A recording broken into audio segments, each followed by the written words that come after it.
The Bell Witch legend, more than 200 years old, may be folklore in today's modern society, but the oldest ghost story in American history. From 1817 to 1821, the haunted farm on Red River, located near Adams, Tennessee. For the Bell family, the story was very real and traumatic.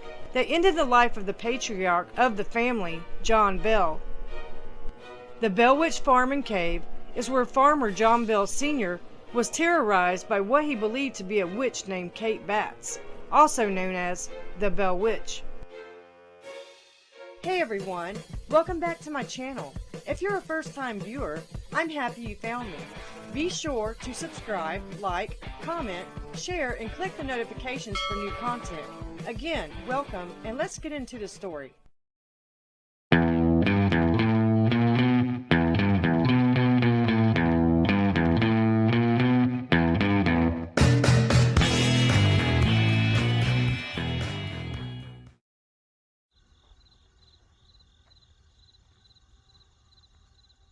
John Bell, who was a slave owner and a wealthy farmer, bought the 320-acre farm in 1804. In the summer of 1817, the family, including the slaves, began noticing strange-looking creatures that had a dog-like appearance, but with the head of a rabbit and glowing red eyes. John Bell's son, Drury, attempted to shoot at one, but after he took the shot, the creature disappeared before his eyes. One of the slaves on the farm, named Dean, reported that a creature resembling a large black dog began stalking and attacking him. The physical activity that took place on the farm and inside the home focused its terror on John Bell and his daughter Betsy. The rest of the family, including Bell's wife Lucy, were left alone by the witch. It was reported that the witch protested the engagement of Betsy to her neighbor Joshua Gardner. According to legend, he and his family were under attack by an invisible supernatural entity that was able to speak as a disembodied voice and was capable of shape-shifting.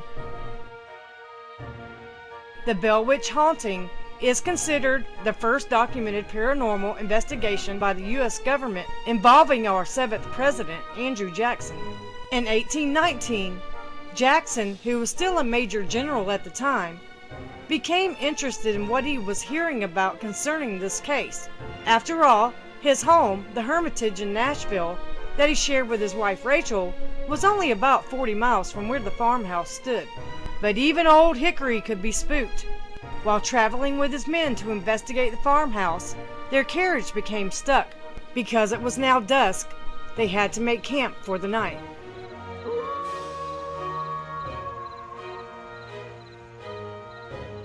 One of his men claimed to be a witch hunter that could rid the entity once they arrived. However, the night they spent after becoming stuck, they all heard the disembodied voice of the witch telling them to continue their journey the next morning, in which they heard, "All right, General, let the wagon move on, and I'll see you again tonight."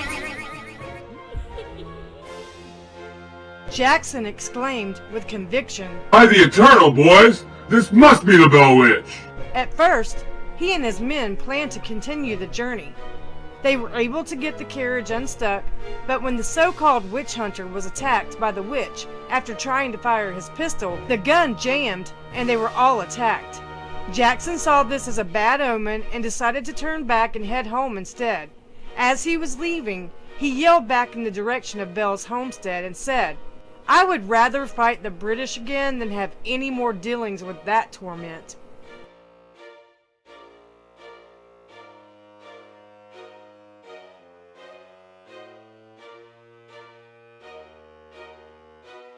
The family was tormented by strange sightings and unexplained sounds. They would often hear their names whispered, along with messages to instill fear, which was causing Betsy to develop insomnia. Once she stayed at a neighbor's house, hoping to get some much-needed sleep, believing the entity could not follow her. But the witch showed up, calling out to her and told her she should not leave home because she could find her anywhere. In the middle of the night, sheets would be ripped off their beds and thrown to the floor, and they could hear the laughter of what sounded like a creepy old woman. Because of the strange happenings, John Bell decided to hold a seance to contact the entity to see what it wanted. It was during this seance he learned the name of the witch and its intentions: to kill John Bell, and that he was the primary target. Betsy became a victim on a regular basis as well, including being scratched and beaten, which often left injuries and handprints on her body. Because the witch proclaimed to torment Betsy for her engagement to Joshua, it became too much for her to bear, and Betsy ended the engagement. For the next 3 years, the Bells experienced more and more violent attacks. People from all around began hearing about the news of this haunted farm and began traveling to the purported destination. Even looky-loos appeared back then. But this seemed to only entice the witch and escalate the violence, making the witch stronger by feeding off people's fear. All this seemed to do was make it more difficult for the Bell family to cope, and the hauntings became worse, taking its toll on the family.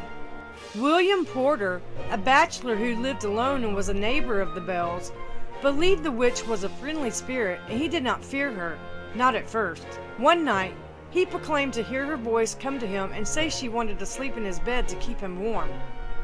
He told her it was okay so long as she behaved herself.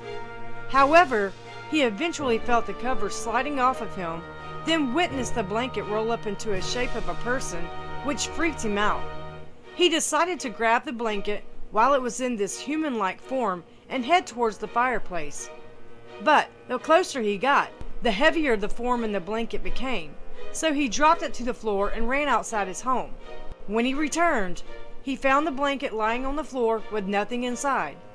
By 1820, 70-year-old John Bell became sick and bedridden, then fell into a coma. John Bell Jr., one of his sons, never left his side. A few mornings later, his family found him in his bed, passed away. John Bell Jr. found a mysterious dark liquid next to his bed and began to hear laughing and singing. The witch took credit for the death of John Bell and relayed a message while laughing.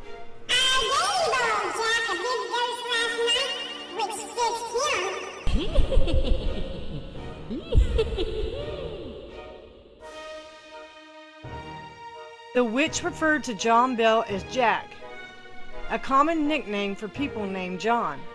At the funeral, people could hear the laughing, but after John was laid to rest, all went quiet. Seemingly, the witch had accomplished her mission and the hauntings immediately ceased to exist. Because John Bell was an enslaver, there is a theory that he was most likely killed by a disgruntled slave that poisoned him with arsenic, and not a witch. The original home no longer exists today. Only a model representation is located on the farm, which attracts tourists from around the nation. The story remains one of the most popular ghost stories in American history, and many people do believe the haunting was real, caused by an evil, supernatural entity, the Bell Witch.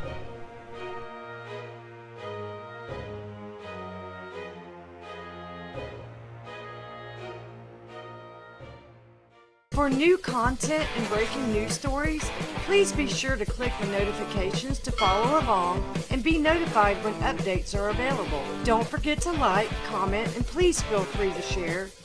You can also join my Facebook group for True Crime and History Time and follow me on TikTok and Instagram.